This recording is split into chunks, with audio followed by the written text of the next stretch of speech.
अंजू देवी की 5 बेटियां थी। अंजलि, नेहा, प्रियंका, कीर्ति, स्नेहा। अंजू देवी का एक बेटा भी था जिसका नाम विपुल था। विपुल शादीशुदा था। उसकी पत्नी का नाम काजल था। एक समय ऐसा था जब अंजू देवी के पास धन दौलत की कोई कमी नहीं थी, लेकिन कहते हैं ना कि समय का पहिया जब घूमता है तो अच्छे अच्छे समय बुरे समय में बदल जाता है। ऐसे ही अंजू देवी के साथ हुआ।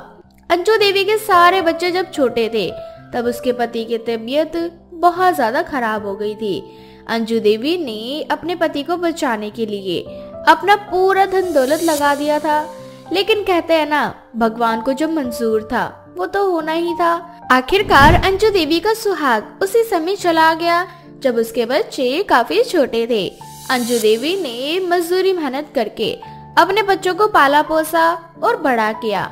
ऐसे ही एक दिन अंजू देवी की बहू काजल मुंह फुलाकर गुस्से में रसोई का काम कर रही होती है। तभी अंजू काजल से कहती है, अरे बहू, जरा मुझे एक गिलास पानी तो दे दे, मेरा गला सूख रहा है। अरे माँ जी, आपकी 5 बेटियां हैं, जरा कुछ काम उनसे भी करवा लिया करो। सारा काम मैं ही करूँ क्या घर का अकेले? एक गिलास पानी तो दे ही सकती है आपकी बेटी आपको। अच्छा बहू, तू ना रहने दे, मैं खुद ले लूंगी पानी। वैसे भी बुढ़ापे में थोड़ा बहुत काम करते रहना चाहिए, शरीर बिल्कुल सही रहता है, वरना हड्डियों में ना जंग लग जाती है। तू बिल्कुल सही कह रही है, मैं खुद पानी लेके पी लूंगी। तभी काजल मुंह बनाते हुए कहती है, बुढ़िया अपने आप पानी लेकर पी सकती है, लेकिन अपनी बेटियों से ना एक काम नहीं करवाएगी। जाने इसकी बेटियां जब ससुराल जाएंगी तब पता नहीं क्या करेंगे। सही कहा है किसी ने, अपनी बेटी ना सबको प्यारी होती है और दूसरे के घर से आई हुई बेटी किसी की प्यारी नहीं होती। वो तो मशीन होती है, जितना मर्जी उतना काम करवाओ घर का। अंजू देवी की 5 बेटियां जिनका सपना था कि वो अफसर बने और अपने माँ बाप का नाम रोशन करे, इन सब में अंजू देवी अपनी बेटियों को पूरा सपोर्ट किया करती। अंजू देवी की 5 बेटी दिन रात मेहनत करके पढ़ाई किया करती। अंजू देवी का एक ही सपना था कि उसकी बेटी पढ़ाई लिखाई करे और एक मुकाम हासिल करे, इसलिए अंजू देवी अपनी बेटी की पढ़ाई में कोई कमी नहीं करना चाहती थी। अंजू देवी की 5 बेटियां एक साथ कमरे में पढ़ाई कर रही थी। पढ़ाई करते करते रात के करीब 2 बज जाते हैं। अंजू देवी उनके पास दूध का गिलास लेकर आती है और उन सबसे कहती है, अरे बेटा, तुम 5 जरा ये दूध पी लो, रात काफी हो चुकी है, थोड़ा सा आराम कर लो। तुम 5 के आंख के नीचे काले घेरे हो चुके हैं। अरे माँ, आप ना चिंता मत करो, ये काले घेरे बस कुछ ही दिन के मेहमान हैं। जितनी मेहनत हम 5 कर रहे हैं ना, वो एक दिन सफल होगा ही। और वैसे भी आपका आशीर्वाद भी तो है हमारे साथ। वो सब तो ठीक है बेटा, लेकिन एक बात कहना चाहती हूँ, बहू की बात का बुरा मत मानना। वो क्या होता है ना, जब इंसान अकेले सारा काम करता है तो थोड़ा सा चिड़चिड़ा हो जाता है, बस यही बात है बहू के अंदर, और इसीलिए वो ना कुछ कह देती है। तो उसकी बात का बुरा मत मानना, और वो तुमसे बड़ी है तो उनकी बात का कभी जवाब भी मत देना पलट कर। अरे नहीं माँ जी, आप कैसी बातें करें? भाभी है तो हम इतनी मेहनत कर भी रहे, वरना अगर आप घर का काम करती तो हमसे देखा भी नहीं जाता। फिर हमारी पढ़ाई के बीच में बहुत सारी रुकावट आती है, जो कुछ भी है भाभी की वजह से। अगर वो 2 बातें कह भी देती हैं तो कोई बात नहीं ना। सुनकर अच्छा लगा कि मेरे बच्चे बिल्कुल मेरी तरह ही सोचते हैं। बाकी समय बहुत बलवान होता है बच्चों। आज काजल तुमसे रूठी हुई है, कल को वो बहुत खुश होगी तुम्हारी तरक्की देखकर। फिलहाल के लिए दूध पी लो और सो जाओ। ऐसे ही समय बीतता जाता है। एक सुबह 5 नहा धोकर अपना एग्जाम देने के लिए चली जाती है। घर का सारा काम यूं ही फैला हुआ था। जब काजल की आंख खुलती है तो वो गुस्से में पूरे घर में कलेश करने लगती है और कहने लगती है, 5 महारानी नहा धोकर पूरे घर में सामान यहाँ से वहाँ लेकर चली गई नौकरी करने के लिए। अरे क्या मैं नौकरानी हूँ इस घर की? सारा काम क्या मैं अकेले ही करूँ? कितना भी सीख लो, चिल्ला लो, लेकिन इस घर में ना किसी को कुछ समझ नहीं आता। एक तो मेरा निठल्ला पति, इसकी वजह से मुझे ये सारी चीजें सहन करनी पड़ती है, वरना अगर मेरा पति सही होता तो मुझे इस घर में एक गिलास पानी उठाने के लिए भी किसी का मोहताज नहीं होना पड़ता। अरे बहू, आज के दिन तो लड़ाई मत कर। आज तेरी नंद का एग्जाम है, अगर ये एग्जाम क्लियर हो गया ना तो 5 जिस मुकाम को हासिल करने के लिए इतनी मेहनत कर रही हैं, उनका वो सपना पूरा हो जाएगा। और बहू, घर का काम का क्या है, मैं हूँ ना तेरी मदद करने के लिए। मैं तो कहती हूँ कि तू बैठ जा बहू, मैं अकेले घर का सारा काम कर लूंगी। इसके लिए लड़ाई झगड़ा क्या करना, एक ही घर में रहना है हमें। माँ जी आपसे तो बहस करना ही बेकार है। जो बातें आप मुझसे कह रही है ना, अगर वही बातें आप अपनी 5 बेटियों को समझा देती तो बड़ा अच्छा होता। पढ़ाई लिखाई करने के साथ साथ अगर वो थोड़ा सा हाथ किसी के काम में भी बटा दे तो भी मैं खुश हो जाऊंगी, लेकिन आपसे तो ये होगा नहीं। काजल गुस्से में जाकर अपने कमरे में सो जाती है। बेचारी अंजू देवी पूरा घर का काम अकेले करने लगती है। ऐसे ही शाम को पांचों घर आती है और देखती है कि अंजू देवी रसोई में जाकर खाना बना रही है। ये देख पांचों को बहुत बुरा लगता है और वो पांचों रसोई में घुसकर अपनी माँ से कहती है, अरे माँ ये क्या, आप खाना बना रही हैं? अब ये सब छोड़ो, आप हम आ गए हैं, हम कर लेंगे सब कुछ। वैसे भी एग्जाम तो दे दिया हमने, अब रिजल्ट का इंतजार है। तुम पांचों थक गई होगी, जाकर अपने कमरे में आराम कर लो, मैं कर लूंगी। अरे नहीं माँ, हम कर लेंगे, आप ना जाकर आराम करो। पांचों बेटियां जबरदस्ती करके अपनी माँ को आराम करने के लिए कह देती है और पांचों बहनें मिलकर रात का खाना बनाती है। ऐसे ही कुछ दिन बीत जाते हैं। अब समय आता है जहाँ अंजू देवी की पांचों बेटियां अलग अलग पोस्ट पर ऑफिसर बन जाती हैं। उन पांचों का सपना पूरा होता है और उन पांचों को सम्मानित करने के लिए उन्हीं के राज्य के सम्मानित लोग उन पांचों को एक समारोह में बुलाते हैं, जहां पांचों बहनें अपने पूरे परिवार के साथ जाती है। उन पांचों को एक साथ सम्मानित किया जाता है। तभी अंजलि खुशी से स्टेज पर जाके सबके सामने कहती है, कहते हैं ना, किसी भी सफल इंसान के पीछे कोई ना कोई जरूर होता है, क्योंकि सफल इंसान अकेले ही मेहनत नहीं करता, उसके साथ उसका पूरा परिवार होता है, उसके साथ उसके परिवार का भी बराबर का एफर्ट होता है। हम पांचों आज जिस मुकाम के लिए इतनी मेहनत कर रहे थे, उस मुकाम में मेरी माँ के साथ साथ हमारी भाभी का भी बहुत बड़ा योगदान है। अगर वो हमें सपोर्ट नहीं करती तो शायद आज हम हार चुके होते। और आज मैं गर्व से कह रही हूँ कि हमारी भाभी ने हमें बहुत सपोर्ट किया है। ये सुनकर काजल को बहुत ही ज्यादा शर्मिंदगी महसूस होती है। थोड़ी देर बाद वो सभी अपने अपने घर आ जाते हैं। तभी काजल कहती है, दीदी एक बात मुझे आपसे तो कहनी है। हमेशा आप घर में छोटी बड़ी बात को लेकर कलेश करती थी और आज आप पूरे समाज के सामने मेरी इज्जत को आपने इतना ऊंचा कर दिया। आज मुझे खुद पर शर्मिंदगी महसूस हो रही है। मैं आपसे पैसों के बारे में इतना बुरा बुरा बोलती थी, हमेशा लड़ाई झगड़ा करती थी। भाभी, लड़ाई झगड़ा तो हर घर में होता है और कहते हैं ना कि जहाँ 4 बर्तन होता है वहाँ पे खटपट तो होती रहती है। उसी तरह से थोड़ी बहुत नोक-झोंक तो चलती रहती है घर में, और लड़ाई झगड़ा ही सही, लेकिन आपने पूरे घर को संभाला है, इसीलिए असली श्रेय तो आपको और माँ को ही जाता है। काजल रोते हुए अपनी पांचों नंदों को गले लगाती है और इस तरह से वो सभी आपस में गिले शिकवे भुलाकर फिर से एक नई शुरुआत करते हैं और अपने जीवन में हंसी खुशी आगे बढ़ते हैं। सपना अपने पति राहुल के साथ अपने एक छोटे से फ्लैट में रहा करती थी। उन दोनों की जिंदगी काफी अच्छी चल रही थी। दोनों ही एक दूसरे से बहुत प्यार भी करते थे। ऐसे ही एक दिन सपना खाना बना रही होती है कि तभी राहुल सपना के पास आकर उससे कहता है, सपना काफी दिन हो गए हम कहीं टूर पर नहीं गए, तुम्हारा क्या ख्याल है? क्या राहुल, हर साल तुम दिल्ली से बाहर का टूर करते हो, जबकि मुझे इंडिया से बाहर जाना है। एक बार विलायत भी तो घूमा जाए, आखिर मैं भी तो देखूं विलायत कैसा है। सपना, मैंने तुम्हें कितनी बार बोला है मेरे सामने विलायत का नाम मत लिया करो, मुझे कभी विलायत नहीं जाना।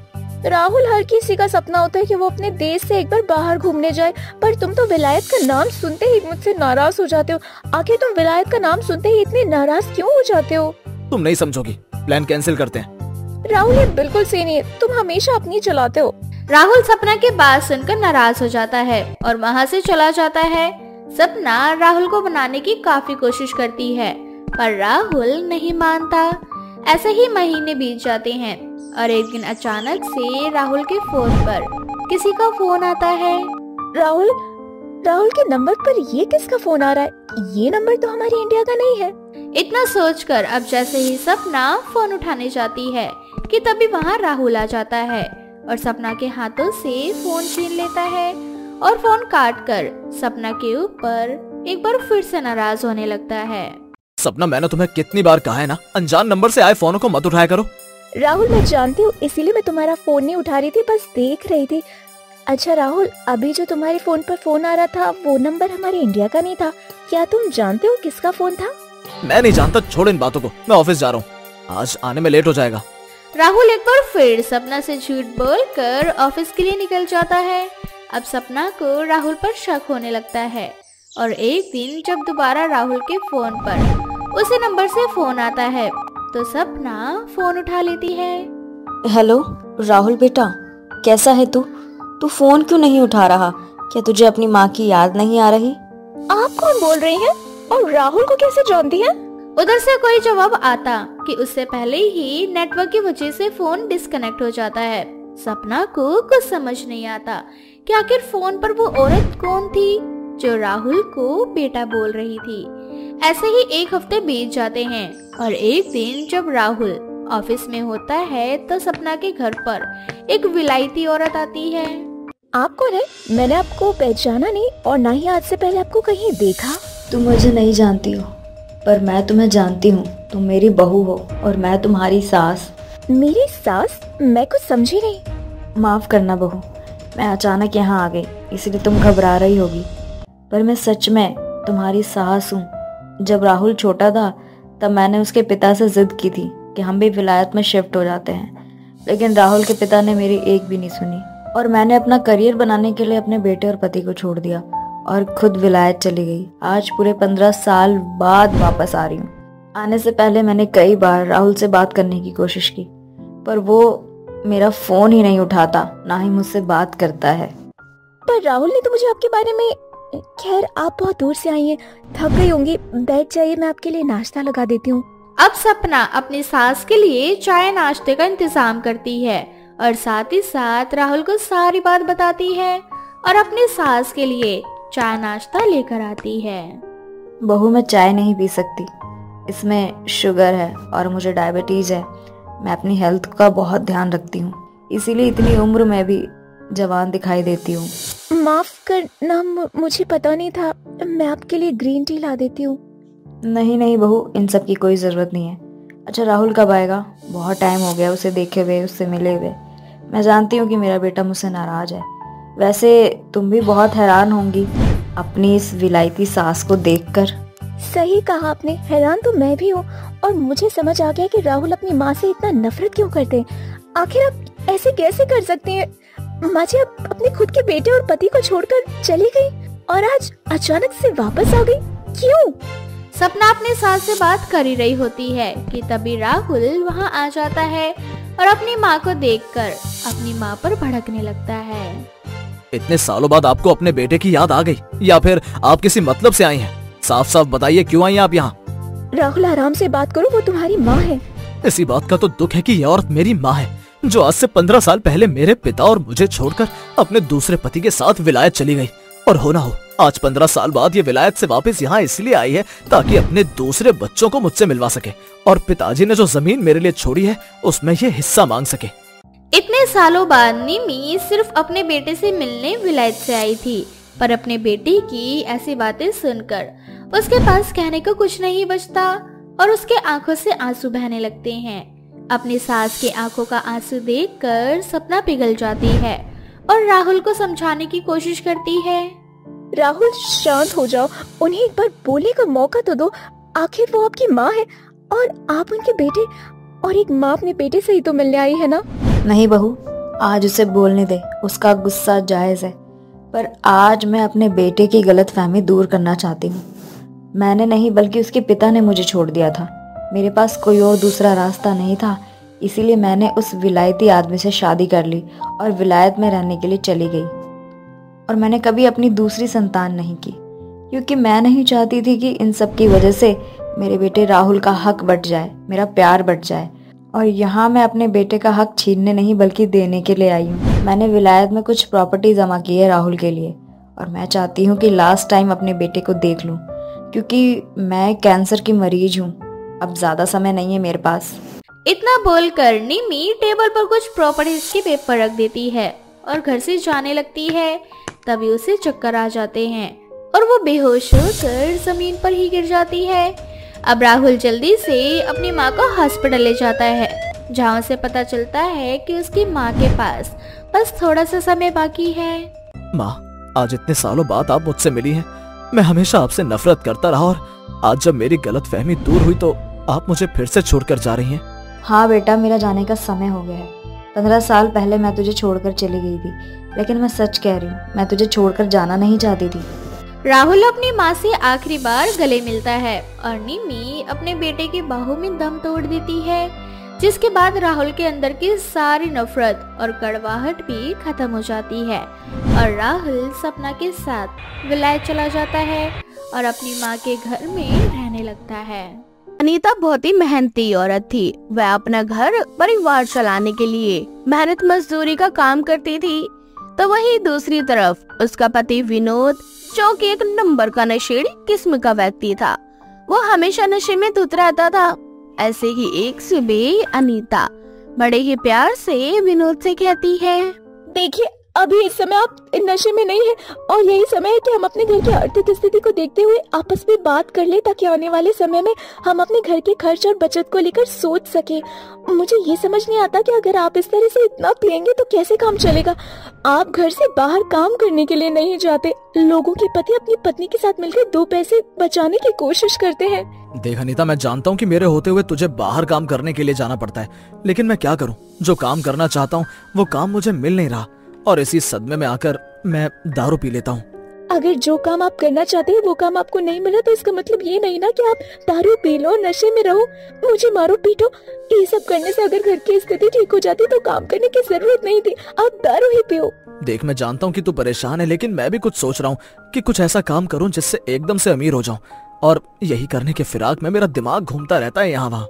देखो, एकदम से तो कोई अमीर नहीं बनता ना, उसके लिए मेहनत करनी पड़ती है, तपस्या करनी पड़ती है, और आप कुछ भी नहीं करते। सारा दिन आलसी इंसान की तरह दारू पीकर पड़े रहते हो, और जब मैं आपको कुछ कहती हूँ तो उल्टा मुझे ही मारने पीटने लगते हो।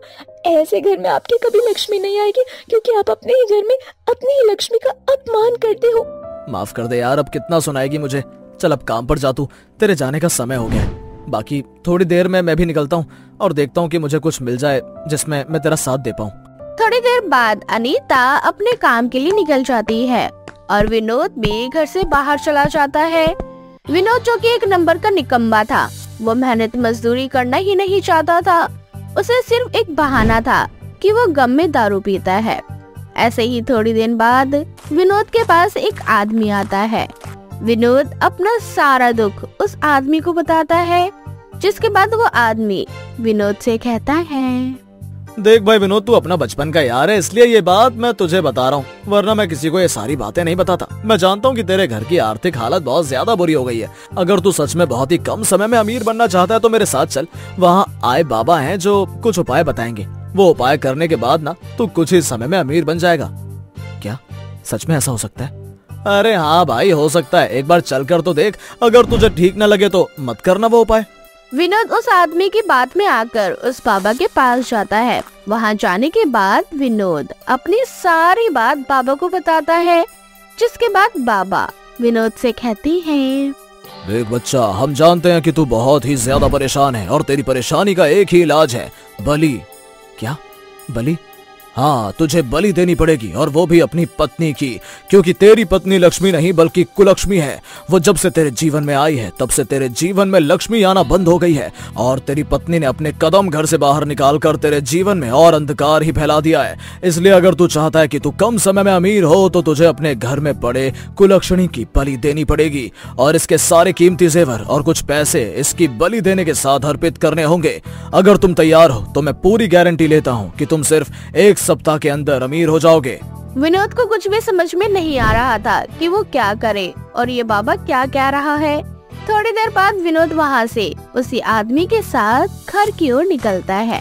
तभी वो आदमी उससे कहता है, देख भाई विनोद, मैं जानता हूँ कि तेरे लिए ये सब कुछ आसान नहीं है, पर यकीन मान, इन बाबा का टोटका ना बहुत ही ज्यादा फायदेमंद होता है। और ये बात तो पूरा मोहल्ला जानता है कि जब से तेरी बीवी आई है तब से तेरे जीवन की काया पलट ही बदल गई है। अगर तू इसकी बलि दे देगा तो शायद तेरे जीवन में कुछ तो अच्छा होगा। विनोद बहुत ही ज्यादा असमंजस में आ जाता है। उसे समझ में नहीं आ रहा था कि वो क्या करे। थोड़ी देर बाद विनोद घर चला जाता है और यही सारी बातें सोचने के बाद विनोद खूब सारी दारू पी लेता है और नशे में हो जाता है। जब अनीता उसे इस तरह से दारू पी कर घर आता देखती है तो वो गुस्से में कहती है, तुम्हें इतना समझाया लेकिन कोई फायदा नहीं हुआ। आखिर तुम्हें करनी तो अपने मन की है। आज वो दिन आ गया है कि मैं तुम्हें अच्छे से सबक सिखाऊं। रुको, आज तो घर में कोई खाना वाना नहीं मिलेगा, बाहर ही रहोगे तुम। विनोद को अनीता के मुंह से ये सारी बातें सुनकर बहुत ही ज्यादा गुस्सा आने लगता है और वो पास में खड़ा डंडा उठाकर अनीता को बहुत बुरी तरह से मारने लगता है।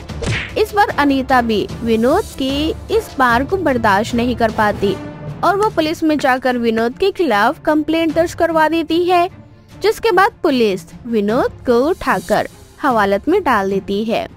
कुछ दिन बाद हवालात में रहने के बाद अनीता खुद विनोद की जमानत करवाकर उसे घर ले आती है।